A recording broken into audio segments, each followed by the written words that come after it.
Assalamualaikum warahmatullahi wabarakatuh. Perkenalkan, saya Ade Aldiansyah dengan NIM 3332234. Di sini saya akan mempresentasikan hasil review jurnal dengan judul Implementasi Pengukuran Beban Resistif pada Lampu Pijar. Adapun informasi jurnalnya yaitu judul jurnal Implementasi Pengukuran Beban Resistif pada Lampu Pijar.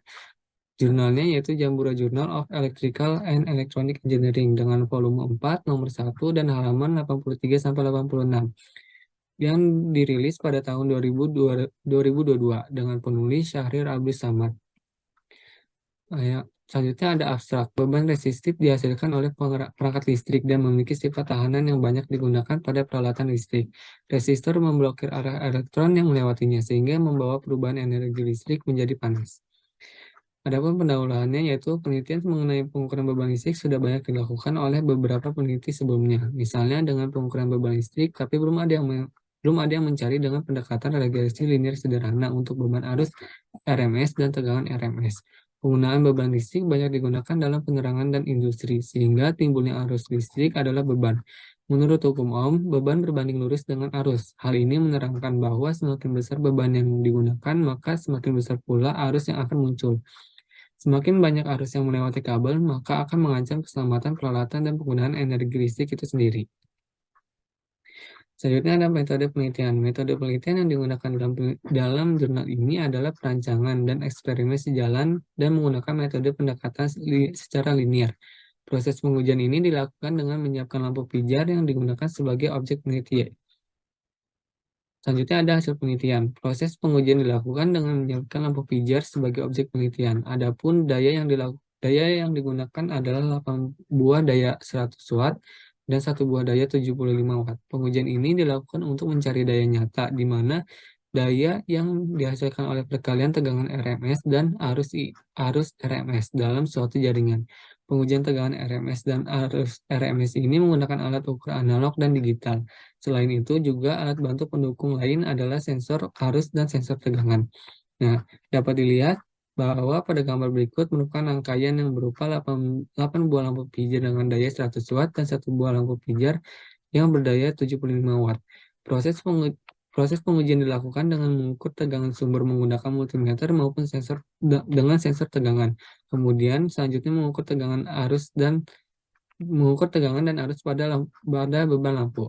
Pengujian pertama dilakukan dengan menyalakan 1 buah lampu lalu diukur tegangan dan arusnya. Selanjutnya dinyalakan 2 buah lampu dan diukur tegangan dan arusnya. Begitupun seterusnya sampai 9 buah lampu dinyalakan secara bersamaan. Nah, adapun hasil penelitian dari percobaan yang dilakukan yaitu ditampilkan pada tabel 1. Perlu diketahui V1 di sini adalah keluaran sensor arus yang sudah disearahkan dan V2 adalah keluaran sensor tegangan yang sudah disearahkan. Pengukuran tegangan RMS yang terukur oleh multimeter yakni sebesar 220 volt sampai 229 volt sehingga tegangan yang diambil dalam analisa adalah 225 volt. Selanjutnya pengukuran arus pada beban 100 watt ini menghasilkan 0,3 ampere. Pembacaan tegangan DC oleh sensor arus untuk beban 100 watt adalah 0,9 volt DC dan pembacaan tegangan oleh sensor tegangan adalah antara 6,9 volt DC sampai 8 volt DC. Maka untuk analisa dalam jurnal ini diambil nilai rata-ratanya yaitu 7,4 volt DC. Dengan adanya data VRMS dan IRMS serta V1 dan V2 maka dapat dihitung daya nyatanya. Untuk pengukuran menggunakan multimeter, daya nyata dihitung dengan perkalian VRMS dan IRMS, yang mana pada pengujian pertama itu akan menghasilkan 76,5 volt ampere. Selanjutnya untuk pengukuran yang dilakukan dengan sensor, untuk mencari daya nyatanya maka dilakukan perkalian dengan V1 dan V2 yang akan menghasilkan 6,66 volt DC. Untuk pengujian 2 sampai 9 dilakukan perhitungan yang sama dengan pengujian pertama. Selanjutnya, dari data tersebut dapat dicari titik XI dan titik KI, di mana XI ini adalah hasil perkalian VRMS dan IRMS yang dilakukan, pengukuran yang dilakukan dengan multimeter. Selanjutnya YI merupakan hasil perkalian V1 dan V2 pengukuran yang dilakukan dengan sensor. Adapun data-data dari XI dan YI yang ditampilkan pada tabel 2 ini merupakan eh, hasil yang diperoleh pada tabel pertama. Nah, dari data tersebut XI dan YI maka dapat dibuat grafik lampu pijarnya. Nah, di sini pada grafik ini terlihat bahwa grafik ini belum mendekati linear atau linear.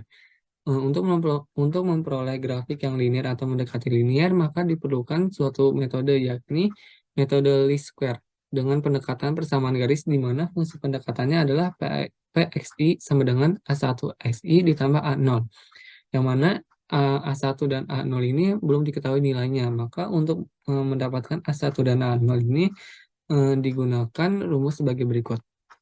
Berdasarkan rumus tersebut dan data pengukuran seperti tabel 2 beban lampu pijar, maka didapat A0 bernilai 8,488 dan A1 bernilai 0,028. Jadi fungsi pendekatannya adalah PSI sama dengan 0,028 XI ditambah 8,488. Nah, dapat diketahui bahwa metode least square ini menyatakan bahwa PSI nilainya harus sama dengan YI. Maka dengan fungsi pendekatannya diperoleh untuk PSI nilainya sudah mendekati atau hampir mendekati dengan YI. Maka dengan data tersebut dapat dibuat grafiknya seperti berikut. Terlihat bahwa grafik ini sudah menunjukkan keliniarannya atau mendekati linier. Jadi kesimpulannya, kenaikan nilai arus RMS dan tegangan DC keluaran sensor arus merupakan hasil yang diperoleh dari pengukuran beban resistif dalam sebuah rangkaian yang tertutup. Pengujian arus RMS terendah yaitu 0,3 ampere, sedangkan yang tertinggi adalah 3,3 ampere. Hal ini juga berlaku pada pengukuran nilai tegangan DC keluaran sensor arus terendah yaitu 0,9 volt DC dan tertinggi adalah 4,08 volt DC. Kelebihan dari jurnal ini adalah abstrak yang ditulis cukup lengkap dan menyeluruh sehingga mudah untuk dipahami oleh pembacanya. Sedangkan kekurangannya yang pertama yaitu kurang detail dalam menjelaskan hasil nilai yang diperoleh. Yang kedua, penulis kurang lengkap dalam menyimpulkan keseluruhan isi dari jurnal ini. Dan yang ketiga merupakan kekurangan yang paling fatal, yaitu terdapat kesalahan data pada tabel 1, yaitu VRMS yang diketahui adalah 225 volt. Sedangkan hasil perkalian untuk mendapatkan daya nyata penulis itu menggunakan nilai 255 untuk perhitungannya. Sehingga pembaca lain akan sulit untuk memvalidasi nilai ini. Nah, sekian presentasi review jurnal. Kurang lebih mohon maaf. Wassalamualaikum warahmatullahi wabarakatuh.